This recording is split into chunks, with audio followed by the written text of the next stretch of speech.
So, good morning. Good morning. Good morning to all. Thank you for joining us today in this press conference, Match Day -1, opening the media activities for tomorrow's match, between Seattle Sounders and Monterrey of Mexico in this Leagues Cup.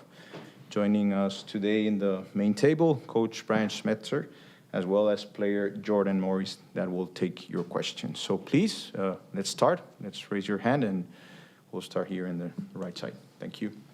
Jose Moreno, BBC Special Projects. You guys have an opportunity to welcome the Mexican side tomorrow with the goal of scoring 3 goals, and that seems to be a big feat, save for the fact that you guys are playing at home and you're playing in the comforts of Lumen Field. What is the strategy going forward? Not necessarily like a tactical, but more of a mental approach to knowing that you have that deficit and you have to make that up, but you are at home. I think the home crowd will help us, Jose. I think it's always better when you can play at home in these big matches. Look, we beat Leon 3-0 in Champions League. Obviously, the final Pumas, that was another good result from us in front of our home fans. So it's not impossible. I certainly understand the significance, and it is a very well-coached team. I think Senor Ortiz does a great job. They have talented players, but anything's possible. It's sports.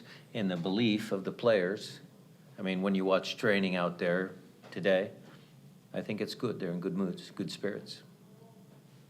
I'd love to get both of your perspectives on this. How is the morale in the locker room going into this game? Well, I just said they're good.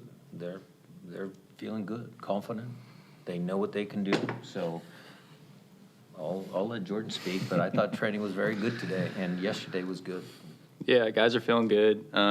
Excited about the opportunity. Like Coach mentioned, we had some good results against teams last year in Champions League at home. So we know that it's possible, and we're just looking forward to the opportunity. But the morale's good.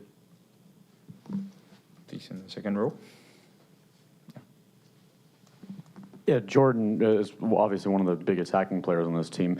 Knowing you need 3 goals in this game, and then watching Monterrey on Wednesday, how do you feel like you're going to be able to play a role in breaking them down and getting a few in the back of the net?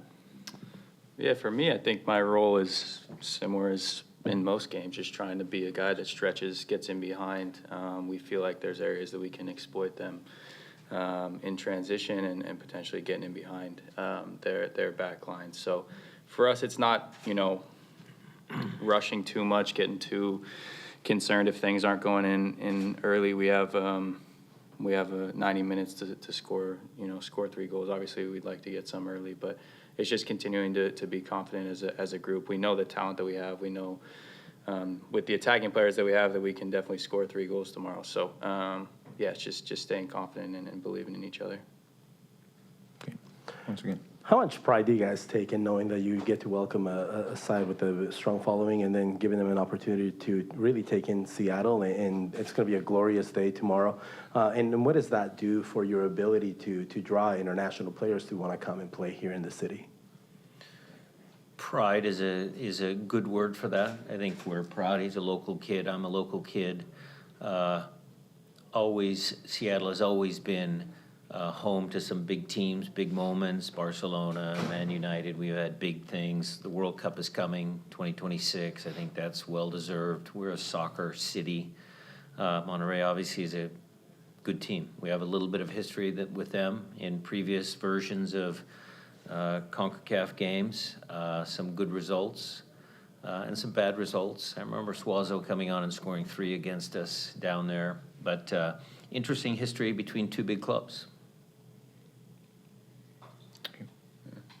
Yeah, I mean, I feel the same way. I think we're fortunate here in Seattle to have the fan base that we do, and for us, I know as players, we always look forward to playing at home because just having the fans at your back, and especially in big games like this, you think back on last year. I know we mentioned it a few times, but you think back on last year and the results that we had at home in Champions League were really, really good, and I think a lot of that obviously stems from the fans and the excitement around big games like this, and I think tomorrow we'll show that as well. So guys are just looking forward to it. Okay, before opening the floor to the online session, do you have any other question here in the room? Okay, so let's go with Jada Evans, please. Yes, Jada. Great, thank you. And Jordan, I just wanted to see if you could talk a little bit more about the need to score or have a 3-goal margin here, winning margin. Obviously, if it gets down in the 90th minute, it's desperation. But how do you kind of approach that? Just a little bit more, if you can talk about that as far as the game progresses. Is there a point where it gets concerning?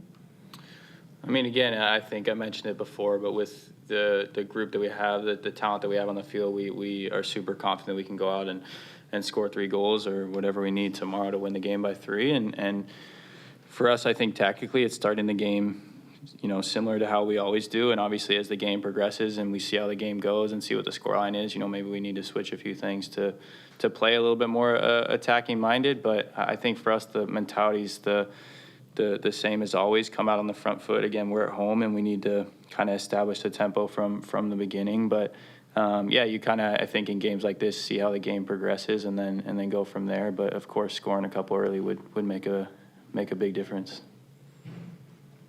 Yeah, if we can. Yeah. Sorry, you guys can wrap it.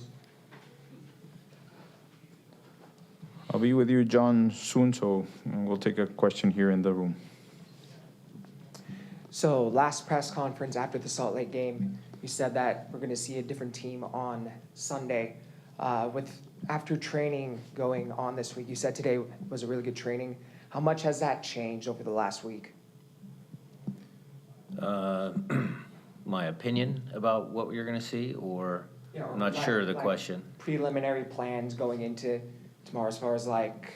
Oh, a different team as far as tactical and all that. I get it. Okay. I mean, look, part of the discussion amongst the coaches in RSL was, did we play the same? I mean, they were on a good run of form. Should we have played, dropped the lines a little bit, played transition moments? We talked about all that kind of stuff. That's some of the learning curve or the reflection we do as coaches after the game. But again, for this game, I think it's a home game, and I think we have to come out on the front foot without being reckless and making sure, like Jordan said, if we could score an early goal, would build momentum, get the fans into it, and hopefully we could score a couple more. John Lupo, please. Thank you. Brian, against RSL, it seemed like Monterrey was pushing their fullbacks up, maybe also a little wide into the attack. They're very quick with the way they attack. They almost seem like they only had 2 at the back with those fullbacks pushing up. Do you feel like that maybe there's a way to find some space behind their defense, maybe sort of force them to be a little less wide, a little more compact? They didn't have that much of the ball, but they were able to they were very decisive. So do you feel like also maybe closing down their space, forcing them to make quicker decisions, maybe could lead to some turnovers, and you guys could maybe then start some counterattacks that could lead to some chances for you? Very astute, John. You watch the game very well. It's a good question. Yeah, they do. That's how they play, 4-4-2. They send their fullbacks higher up the field, and it'll be Jordan and Leo's job to get in behind when the opportunities come. We've been a good transition team. I think we're trying to get back to a better balance of transition and possession. But certainly, we can play fast in transition when you have speedy guys like Jordan and Leo, for sure.